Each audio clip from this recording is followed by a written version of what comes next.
You know that moment when your own son stands up at his promotion party and decides to announce to 200 people that his mother is having a midlife crisis? That she's still trying to find herself at 58? Yeah. That was my Tuesday night 3 months ago. Let me back up. My name is Janet Miller, and until 3 years ago, I had what everyone called a successful career. 26 years climbing the corporate ladder at Hartwell Industries. I started as a junior analyst fresh out of college and worked my way up to senior vice president of operations. Corner office. 6-figure salary. Respect. Then I turned 55, and suddenly, I became invisible. It started small. Meetings where my ideas were credited to younger colleagues. Projects I'd spearheaded being handed off to the next generation of leadership. The new CEO, barely 40, kept using phrases like fresh perspective and digital native thinking in a way that made it clear he meant not you, Janet. When they laid me off 2 weeks before my 56th birthday, they called it restructuring. They gave me a severance package and a handshake. The HR director, young enough to be my daughter, actually said, "You've earned a rest. Enjoy retirement." Retirement. At 56, I went home that day, sat in my kitchen, and felt something I hadn't felt in decades. Not sadness. Rage. I wasn't done. Not even close. My son Mark called that evening. "Mom, I heard about Hartwell. I'm sorry." There was a pause, then. "Maybe this is a sign. You could finally relax, travel, pick up hobbies. You've worked hard enough." "I don't want hobbies, Mark. I want to work." "Mom, you're 56. Most people would kill for the chance to retire early. Besides, the job market for people your age, it's tough. People my age. Like I'd aged out of relevance overnight. "I'll figure something out," I said. He sighed. "Just don't do anything impulsive, okay?" But impulsive was exactly what I did. I took my severance package, cashed out some investments, and started a consulting firm. Miller and Associates, though at first, it was just Miller, no associates. I specialized in operational efficiency for mid-sized manufacturing companies, the exact thing I'd been doing for decades. The first 6 months were brutal. I sent out dozens of proposals. Most went unanswered. When I did get responses, they were polite rejections. Once, I made it to a final interview, and the hiring manager looked at my resume and said, "Wow, you graduated in 1989? That's impressive longevity." Impressive longevity. Like I was a vintage car, but I kept going. I landed my first real client, a struggling plastics manufacturer in Ohio. I spent 3 months analyzing their operations, identified inefficiencies, costing them $2 million a year, implemented new systems. Within 6 months, their profit margins increased by 18%. Word spread. Slowly. Very slowly. Mark knew I was consulting, but every time I brought it up, I could see him mentally categorizing it as Mom's little project. During family dinners, he'd ask, "How's the consulting thing going?" with the same tone someone might use to ask about a community garden. His wife, Amanda, was worse. At Thanksgiving last year, she actually said, "It's so cute that you're keeping yourself busy, Janet. My mom does pottery." I bit my tongue and nodded. The worst part was that I was actually good at what I was doing. By year 2, I had 6 steady clients.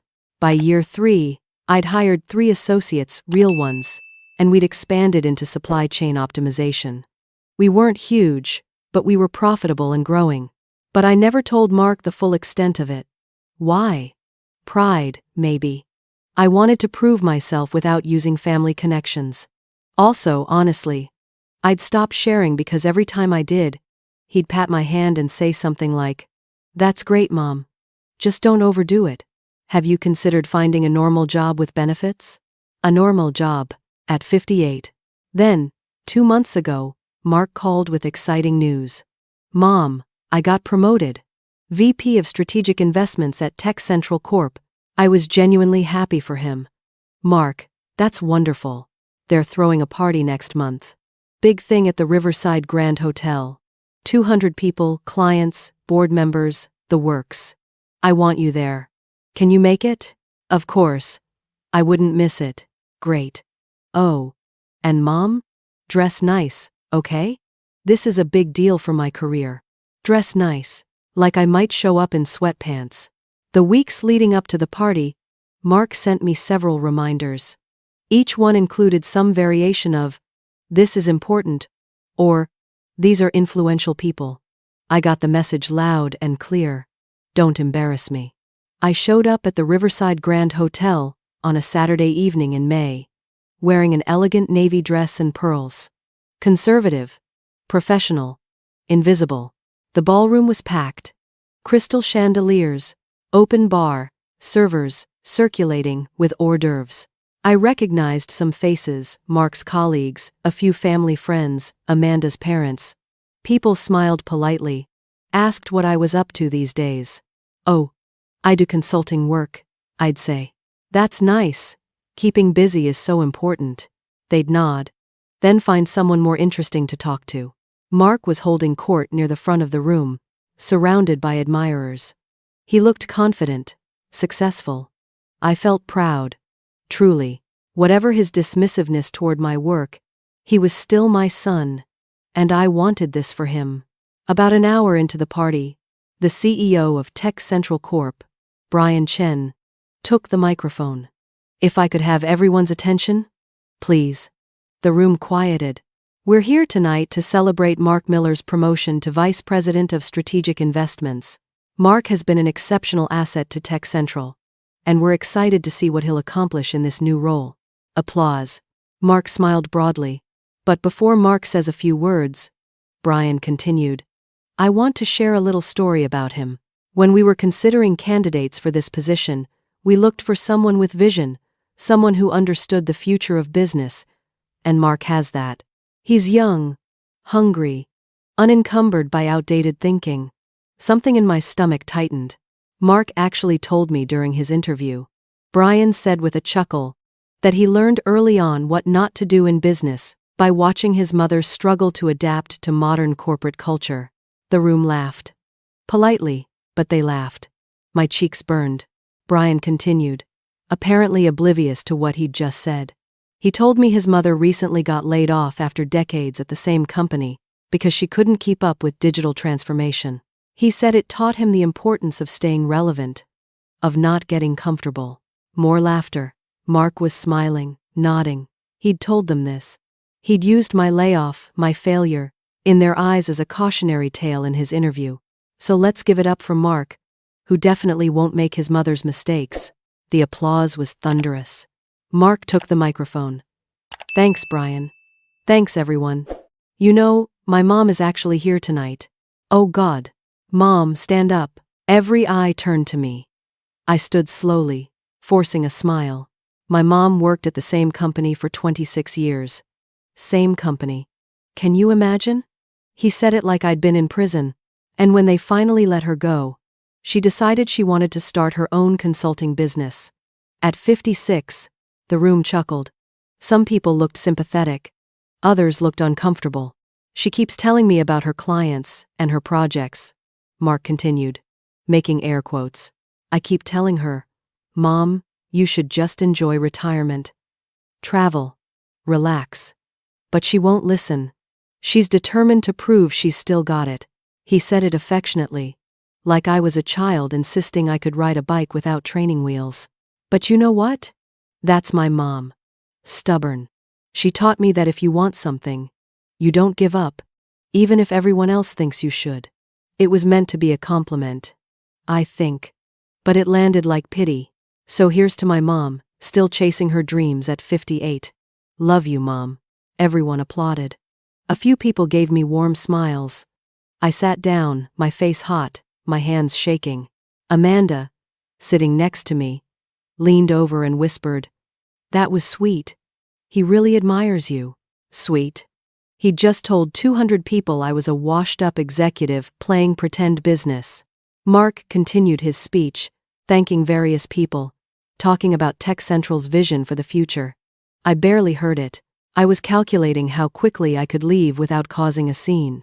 Then Mark said something that made my ears perk up. "And I'm especially excited about this promotion, because of the acquisition Brian mentioned earlier. Tech Central is being acquired by M&J Ventures, which is going to give us access to incredible resources and expertise. M&J Ventures. My company. Mark kept talking. The acquisition closes next month, and I'll be working directly with the M&J team to integrate our operations. It's going to be huge for my career. He had no idea. No idea at all. Brian Chen took the microphone again. Before we wrap up, I want to make another announcement. The founder of M&J Ventures is actually here tonight. She wanted to be here to meet the Tech Central team personally. The room buzzed with interest. Brian scanned the crowd, then his eyes landed on me. Janet, would you come up here, please? For a moment, I thought I'd misheard him. Janet Miller, everyone. Founder and CEO of M&J Ventures. The room went silent. I stood on shaking legs and walked to the front. Brian handed me the microphone. Thank you, Brian, I said. My voice was steady, which surprised me. I'm thrilled about this acquisition. Tech Central is an excellent company with a strong leadership team. I looked out at the audience. Mark's face had gone pale. As Brian mentioned, I founded M&J Ventures 3 years ago, after leaving Hartwell Industries. M&J stands for Miller & Jones, my business partner, and I started with just the two of us and a vision. Today, we employ 42 people and specialize in operational consulting and strategic acquisitions. Tech Central is our 7th acquisition, and we're valued at just over $8 million. You could have heard a pin drop. I want to address something Mark said earlier. He mentioned, I was let go from Hartwell because I couldn't adapt. That's partially true. I was laid off as part of their restructuring. But it wasn't because I couldn't adapt. It was because I wouldn't stop adapting. I kept pushing for innovation, for efficiency improvements, for changes that made younger executives uncomfortable. They wanted someone who'd maintain the status quo, not challenge it. I paused, looking at Mark. When they let me go, I had a choice. I could accept that I was done, that my career was over at 56. Or I could prove them wrong. I chose to prove them wrong. Starting M&J was the hardest thing I've ever done. I was told I was too old, too out of touch, too set in my ways. I was rejected by investors, laughed at by potential clients, and questioned by my own family. My voice caught slightly, but I kept going. And now, at 58, I run a company that's profitable, growing, and making a real impact. Age didn't stop me. Fear of failure didn't stop me. Other people's doubts didn't stop me. I looked directly at Mark. I never told you the full extent of what I was building, because I wanted to prove I could do it on my own, without using family connections or asking for validation. I wanted my success to speak for itself. And maybe I was afraid that if I told you, you'd try to talk me out of it, tell me to be realistic, to act my age. Mark's eyes were glistening. But I'm done hiding. I'm done downplaying my accomplishments to make other people comfortable. And I'm definitely done apologizing for refusing to retire just because someone decided I've earned a rest. I handed the microphone back to Brian. The room erupted in applause. Not polite applause. Real, thunderous applause. I walked back to my seat. Amanda was staring at me with her mouth open. Around us, people were whispering, looking at me with new eyes. Mark came over about 5 minutes later. His face was blotchy, like he'd been crying. Mom, I had no idea. I thought you were just. I didn't know it was this big. I tried to tell you, Mark. Multiple times. You weren't interested. I'm so sorry. What I said up there, I didn't mean. You meant it, I said quietly. You used my layoff as an example of what not to do in your job interview. You told 200 people I'm struggling, that I'm delusional, that I should give up and enjoy retirement. I didn't know. You didn't ask, Mark. You assumed. You assumed because I'm older, because I'm your mother, because I'm a woman who got laid off in her 50s, that I must be washed up, that anything I accomplished couldn't possibly be significant. He was crying now, openly. Mom, please. I'm sorry. I'm so sorry. I know you are. But sorry doesn't undo what you said. Sorry doesn't undo 3 years of dismissiveness, of patronizing comments, of treating my work like a hobby. Amanda had disappeared. Smart woman. What can I do? Mark asked. Right now? Nothing. I need time. But we'll talk? We'll fix this? Maybe. I don't know. I need you to understand that what you did wasn't just embarrassing. It was cruel. And the fact that you didn't even realize it was cruel makes it worse. I left the party shortly after. I didn't say goodbye to anyone else. I just walked out of the Riverside Grand Hotel into the cool May night and drove home. The next morning, my phone exploded with messages. Congratulations from people at the party. Interview requests from local business publications. Connection requests on LinkedIn from people who'd ignored me for 3 years. And dozens of texts from Mark. I didn't respond to any of them. Not that day. 2 weeks later, Mark showed up at my office. He looked terrible, exhausted, red-eyed. He'd apparently been crying a lot. They're letting me go, he said flatly. What? Tech Central. Brian called me this morning. They're restructuring my position as part of the acquisition transition. I'm out. I should have felt vindicated, but I just felt sad. Mark. No, it's fine. It's karma, right? I used your layoff to make myself look good, and now I'm getting laid off. It's poetic justice. Is that what Brian said? That it was because of what you said about me? No. He said it's just business. But I know. And honestly, I deserve it. Mark. Sit down. He sat across from my desk, slumped like a defeated child. What you said at that party was wrong, I began. It was hurtful and dismissive, and it revealed that you've never really taken my work or me seriously. But you don't deserve to lose your job over it. Then why am I being let go? Because acquisitions mean redundancies. It's not personal. It's business. He looked up at me, confused. I reviewed Tech Central's organizational structure before we finalized the acquisition. Your position overlaps significantly with 2 of our existing VPs. We're consolidating roles. That decision was made before your promotion party. Before you gave that speech. So it's not because, no, it's just business, like Brian said. He looked relieved, then ashamed. I don't know if that makes it better or worse. It makes it real life, I said. Welcome to what I went through 3 years ago. We sat in silence for a moment. I've been seeing a therapist, Mark said finally. Since the party, Amanda insisted. We've been talking about a lot of things. How I treat you. How I talk about you.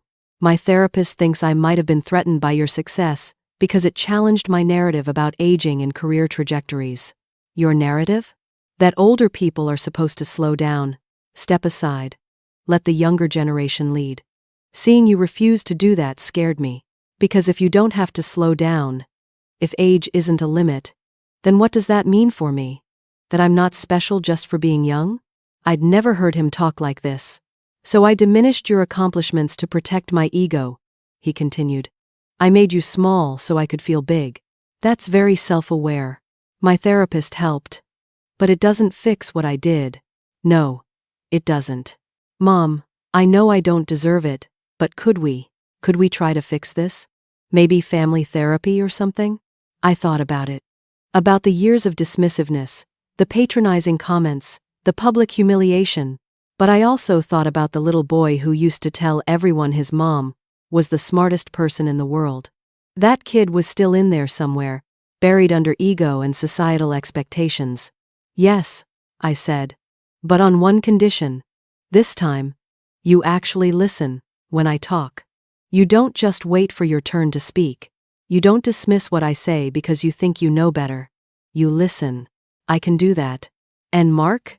You're going to have to get comfortable being uncomfortable. Because I'm not slowing down. I'm not retiring. I'm building something, and I'm damn good at it. If you can't handle that, if it threatens you, then we need to address that in therapy. I understand. Good. We started family therapy 2 weeks after that conversation. It was awkward at first. The therapist, Dr. Patricia Kim, didn't let anyone hide behind pleasantries. She made Mark articulate exactly what he'd said at the party and why. She made me articulate how it made me feel. She made both of us sit with the discomfort. The first session, Mark cried for 40 minutes. The second session, I cried for 30. But slowly, we started to make progress. Mark started asking about my work, really asking, not just making conversation. I started sharing, really sharing, not just giving him sanitized updates. We talked about ageism, about sexism, about the expectations we put on each other. 3 months after the party, Mark accepted a new position at M&J Ventures.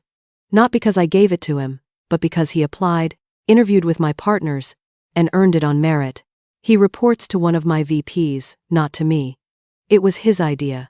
I need to rebuild your trust, he told me during our 10th therapy session. And I can't do that if I'm not willing to work under your leadership, to see firsthand what you've built. He's been with the company for 6 weeks now. Some days are better than others. He still sometimes slips into old patterns, trying to explain things to me. I already know, making assumptions about my capabilities. But he catches himself now. Apologizes. Corrects course. Last week, we had a company-wide meeting where I presented our third quarter results. Afterward, Mark came up to me in front of the entire staff and said, "That was brilliant, Mom. The efficiency model you proposed is going to save us at least $2 million over the next year. I wish I'd thought of it. $2 million. Not, that's nice, Mom. Not cute idea. Just genuine admiration for my work. It's not perfect. We're still in therapy. There are still moments of tension, still conversations that don't go well. But we're trying. And that's more than we had before." Last month, I turned 59. Mark and Amanda threw me a birthday dinner. During the toast, Mark said something that made me tear up. "To my mom, who taught me that the only person who gets to decide when you're done is you. Who proved that 56 isn't the end of anything, it's just another beginning. And who showed me that real strength isn't never making mistakes. It's admitting them, learning from them, and doing better." He raised his glass. "Here's to never being too late." Everyone echoed, "Never too late." And for the first time in years, when I looked at my son, I didn't see judgment or dismissiveness. I saw respect. It took public humiliation, a corporate acquisition, and months of therapy to get here. But we got here. I'm 59 years old. I run a successful company. My son works for me, reports to one of my colleagues, and is actually good at his job. I'm not retired. I'm not slowing down. I'm not acting my age if that means diminishing myself. And I'm definitely not done. Not by a long shot.